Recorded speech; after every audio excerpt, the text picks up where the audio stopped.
అందరికీ నమస్కారం. ఇప్పుడు మనం కృష్ణా జిల్లాలోని ప్రసిద్ధ పుణ్యక్షేత్రమైన మోపిదేవి శ్రీ సుబ్రహ్మణ్యేశ్వర స్వామి వారి ఆలయం వద్ద ఉన్నాం.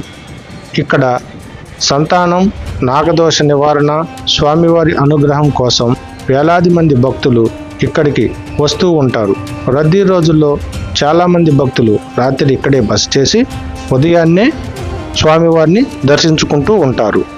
ఇక్కడ వివిధ రకాల పూజలు, అభిషేకాలు, అర్చనలకు ప్రత్యేక టికెట్లు కౌంటర్లో అందుబాటులో ఉంటాయి.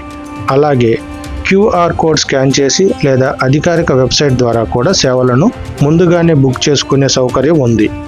రద్దీ ఎక్కువగా ఉన్నప్పుడు టికెట్ ఉన్న వ్యక్తులను మాత్రమే పూజకు అనుమతిస్తారు.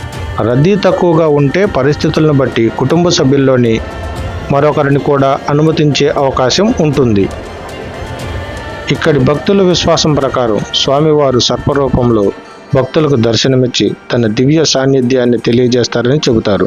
ఆలయ ప్రాంగణంలో ప్రశాంతమైన ఆధ్యాత్మిక వాతావరణం, గంటలు, మంగళ వాయిద్యములు, భక్తుల సుబ్రహ్మణ్యేశ్వర స్వామి నామస్మరణల మధ్య ఒక దివ్యమైన నాగస్వర్పం నెమ్మదిగా ఆలయ పరిసరాల్లో ప్రత్యక్షమై స్వామివారి సర్పరూప దర్శనంగా భక్తులలో భక్తి, ఆశ్చర్యం, ఆనందాన్ని కలిగిస్తుంది. స్వామివారి ఆలయ ప్రాంగణంలోని నాగమల్లి వృక్షానికి ఎంతో విశిష్టత ఉంది. ఈ వృక్షం చుట్టూ ఉన్న నాగదేవతల ప్రతిమలను దర్శించుకొని భక్తులు ప్రదక్షిణాలు చేస్తారు.